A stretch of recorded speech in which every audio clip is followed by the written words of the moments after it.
Allow me to introduce myself. I am the last sane sports fan. I am a genius by trade. I just knew too much. Does that make me crazy? Does that make me crazy? Does that make me crazy? Possibly. Hello everyone and welcome once again to The View from the Midwest. Well, let's get right into it as we've got a busy show here today, but you know what day it is? It's time for that Monday morning quarterback edition, despite the fact that this comes on in the afternoon. Let's get right into some of the scores that happened over the weekend in the NFL, revolving some of the Midwestern teams. As we jump right into it, it was a busy weekend. The Texans took down the Titans as they try to keep their division hopes alive, and they did just that with a 34-6 victory over the Titans, as the Titans just continue to absolutely just not be anything. Interestingly enough, Brandon Weeden seems to have found a bit of a second career, sort of, if you want to call it that. I mean, this is his third opportunity now that he was with Browns and then the Cowboys and now the Texans. But he had a decent day, 200 yards, 200 yards and 2 touchdowns. Zach Mettenberger had 234 yards, a touchdown and an interception. Terrible rushing day for both teams, though. But it was all Houston right from the get-go. Tennessee only managed the 6 points in the fourth quarter, whereas Houston spread out all their points, except they did get shut out in the fourth quarter. But they had 10 in the first, 7 in the second, 17 in the third. And as I said, ultimately won 34-6, which put them up to an 8-7 record. And if things went their way in some other games, they could have clinched the AFC South. But we'll get to that to let you know whether they did in a second. But it was an overall decent day for Houston. But you just kind of feel for whoever comes out of that division in terms of making the playoffs, because anything can happen once you get into the playoffs. But the AFC South is so bad right now that you know that that's almost going to be treated as though it's a first round bye, because it just doesn't seem like anybody from that division is going to really put up any kind of a test. But moving right along, the Chiefs took down the Browns 17-13 in a game that was much closer than it really probably should have been. The Chiefs went out in top of this one. They rushed out to a 17-3 lead in the first half and then got shut out in the second half as Cleveland tried to make a comeback. They scored 7 in the third, 3 in the fourth to bring it to 13 points. And Johnny Manziel had them rushing down the field towards the end of the game, but they couldn't quite get the ball set in time for them to clock it, and Johnny Manziel was very upset with the way that the game ended, rightfully so, but he had a very pedestrian day, 136, 1 interception, no touchdowns. Alex Smith, 125, 2 touchdowns, but a pick. Johnny Manziel was the leading rusher for the Cleveland Browns with 108 yards. West led the Chiefs with 62 yards.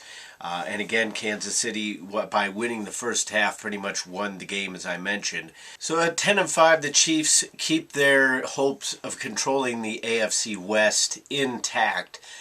They're still going to need a few things to go their way, but ultimately they keep winning. And for Kansas City fans, it's been an absolutely great year, because this is the first year in history to which both the Royals and the Chiefs made the playoffs. So quite an accomplishment there. Obviously, the Chiefs don't necessarily care about the Royals and what they did, other than the fact that it's good for the city. But just an interesting little tidbit there. The Colts took down the Dolphins 18-12 in a game that came down right to the wire. But more bad news for the Colts. Good news in the fact that they won, so they keep their hopes of getting a division championship alive. But bad news because they lost Matt Hasselbeck. He again injured that same shoulder kind of arm area. So he had to leave the game. Just to show you how the game went, though, he still led the team in passing with 99 yards, no scores, no picks, no anything. Tannehill had 329 yards and a pick. Frank Gore had 85 yards and 2 touchdowns. And that was basically kind of the stats for that game. It wasn't a very good offensive game, as you could probably tell. 18-12, as I mentioned, was the final. But Indianapolis does not allow the Texans to clinch the division. At 7-8, it is still remotely possible for both of them to come into a tie. But it just seems like Indianapolis is probably not going to win that division. They need a lot to happen for that to happen, but it is still mathematically possible. But right now, it's looking like the Texans are going to win that division. But as I mentioned, it's still going to be kind of one of those instances to where is really going to matter whoever comes out. Looking at the quarter-by-quarter score, Indianapolis scored 8 in the first, 7 in the second. Miami only got 2 field goals in the second to push their total to 6 by halftime. They got 2 field goals, 1 in the third, 1 in the fourth. Indianapolis only managed a field goal in the fourth, but that was just enough to really kind of hang on to that game and keep their playoff hopes alive. Which is basically all you need in that kind of situation. The Lions absolutely blow out the 49ers 32-17 in a game that was really kind of meaningless to both teams, but obviously you're still fighting for positions, still fighting for your future in the NFL, because at this point in the season, for these kind of teams with records with what they have, you really have to know that you're fighting for your job going forward as opposed to anything real meaningful this season.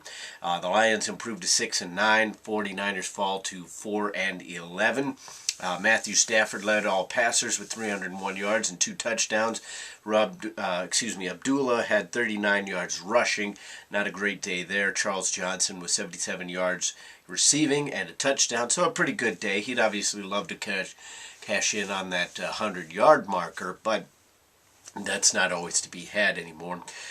It was a very high-scoring first half, with the 49ers actually getting 17 points in the first half, but Detroit outscored them there. They only got a field goal in the first quarter, but scored 17 points alone in the second.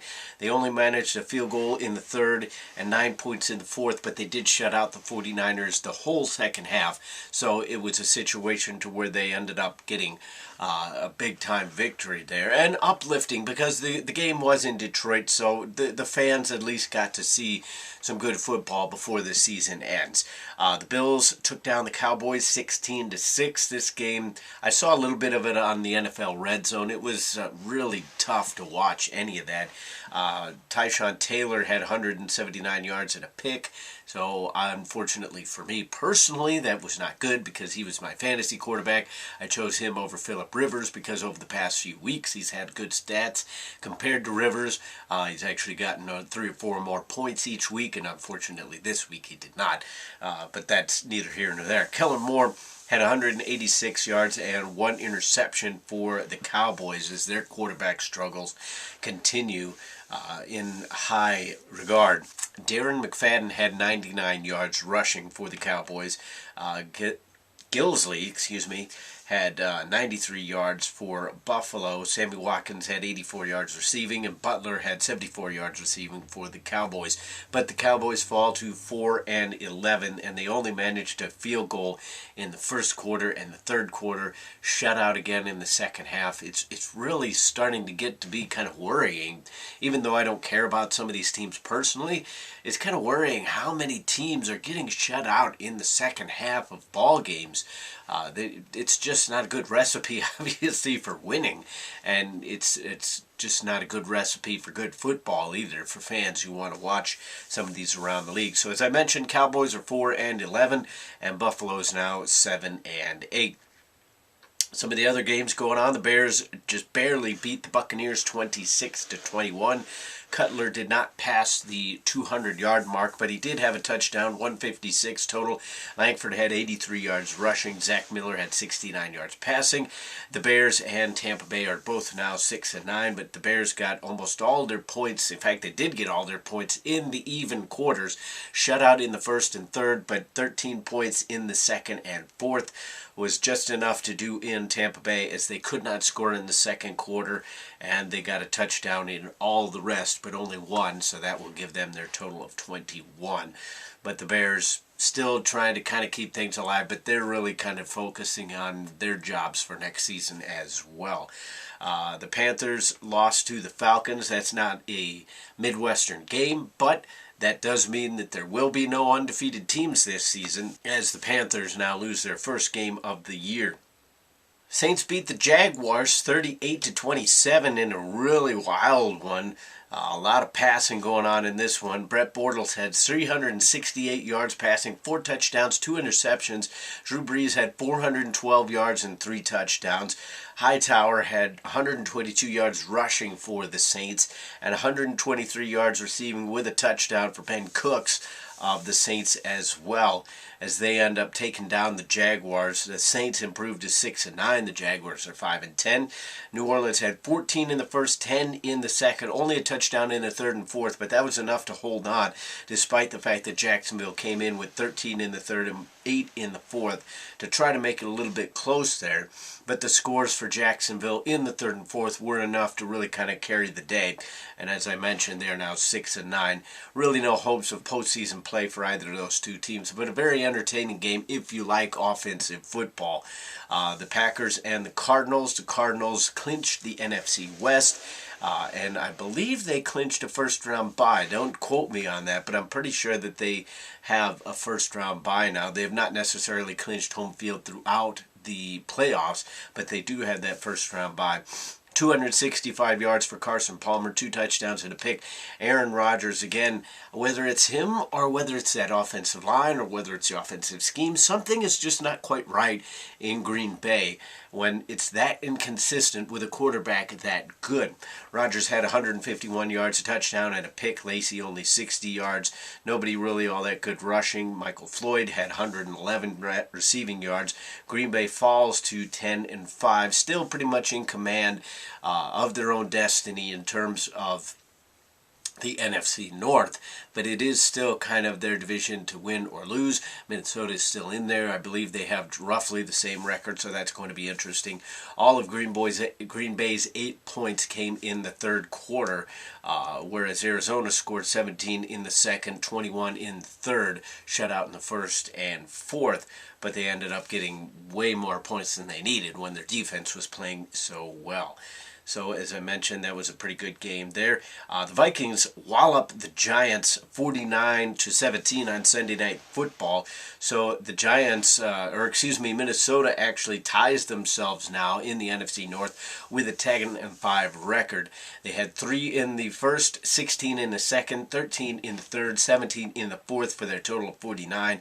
The Giants have just been inconsistent all year. Even though Eli Manning had 234 yards and a touchdown, he did have 3 interceptions, so a good day for the Minnesota defense. Teddy Bridgewater did what Teddy Bridgewater is asked to do. He had 168 yards and a touchdown. Adrian Peterson had 104 yards and a touchdown, and that was pretty much all they would need, as Minnesota is right in there. It's going to come down to that last week as to who is going to win the NFC North title. A couple Midwestern teams are going to be playing in Monday Night Football. We do count Cincinnati, and since they're in Ohio, they will be taking on the Broncos. Playoff implications for both of these teams. If the Broncos lose, all of a sudden they fall into a tie with the Kansas City Chiefs, so they need to keep winning.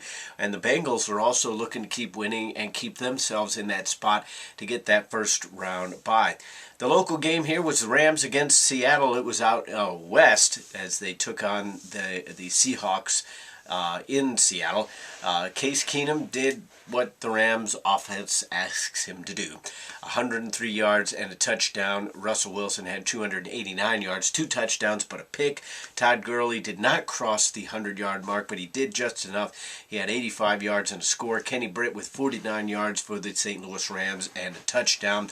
St. Louis improves to 7-8, whereas Seattle falls to 9-6, but they're still all but guaranteed a playoff spot, depending on where everybody else falls. But the fact that the NFC East is so bad and really nobody from the North or South is really doing too much, Seattle is probably going to make the postseason. St. Louis scored almost all of their points in the first half, 10 in the first, 6 in the second, none in the third, which allowed this game to become, again, a little bit too close for comfort, despite the fact that St. Louis led the entire way. But they did get a touchdown in the fourth, and that was enough to seal the game. As, again, the St. Louis defense was just absolutely spectacular in this one. They did allow too many passing yards for their own statistical peace of mind. But ultimately, when you hold Russell Wilson to only 39 yards rushing, and he is their leading rusher, then you're going to have a pretty good day as long as you don't let him light you up and throw for like 300, 400 yards through the air. And if St. Louis had any kind of offense, I mean, I understand that they got 23 points, and that was good enough. But at least one of those touchdowns came off the defense. You could almost chalk up a couple more to the defense as well because they got them good field position. But if they had any kind of offense, any kind of quarterback, this would be a playoff team because their defense is just that good. People around the country probably don't know a whole lot about the St. Louis defense, but they're not necessarily no-name players either. But having said that, as I mentioned, if they had any kind of quarterback, any kind of real offensive system, this could be a team to be reckoned with. But for whatever reason, they've not made good choices during the quarterback position. They have not made good choices in terms of play calling, regardless of who has been under center. And they've cost themselves a lot of wins. I don't think it'll end up costing Jeff Fisher his job because this whole relocation potential, they want Jeff Fisher there in case they do move because he's already been through that situation. I think if they did move to Los Angeles, Fisher would only last one season. But having said that, that's neither here nor there. Ultimately, the situation remains if St. Louis had an offense, had a quarterback, they would be a good team. Right now, they're mediocre to bad, depending on how they decide to play. And it's just been a pretty sad year for St. Louis because the fans in the area still love this team. They might not have a football team. That is still up in the air. There's still a lot of going on. The machine is still kind of turning its gears on that, and it'll be interesting to see how it works out. But St. Louis picks up another victory with a chance to go 500 if they can pick up a win in the last week of the season, which will be coming up next weekend. So that'll be interesting to see how all that turns out. A lot of interesting stuff goes on. The AFC West, the NFC North, still all up for grabs. Everybody kind of packed in right tightly there. Even the AFC North is still up for grabs depending on how Cincinnati turns out tonight. So we'll go ahead and watch that one. But that'll do it for today's show. That is The View from the Midwest. What are your views on all the games that happen? Comment, rate, and subscribe. Give us a thumbs up if you choose to, no matter where you're watching, whether on YouTube or Facebook. But until the next time, I'll see you then. I remember when I lost my mind. There was something so pleasant about that place. Even your emotions have an echo in so much